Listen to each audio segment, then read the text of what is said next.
یو صحابي هغه په یو سفر باندې تللو نو خپل بیبي ته ویل چې کله زه نیم راغلی نو زما راتلو پورې به ګورې بغیر د اجازت نه ځي او د ده د سخر کور چې هغه د ده د کور سره نږدې و چې کله د صحابي لاړو په سفر باندې نو دغه صحابي د سخر چې و د دې د ښځې راپلار و دا بیمار شو او رسول الله صلی الله علیه وسلم ته د ښځې پیغام راولېږو چې یا رسول الله صلی الله علیه وسلم زما والد څه بیمار دی او خاوند راته دا ویلي چې زما د اجازت نه بغیر به نه ځي خو څه وکړمه نبی علیه صلات وسلام ورته وفرمیل چې ته تلی شي خو د خاوند تابعداري د هغې اطاعت که چېرې تا وکړو نو الله تعالی به تاله په دې باندې ډېر زیات اجر درکړي نو هغه ښځه چې وفاتې شو لاړه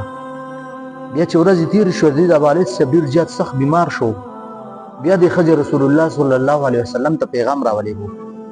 چې یا رسول الله صلی الله علیه وسلم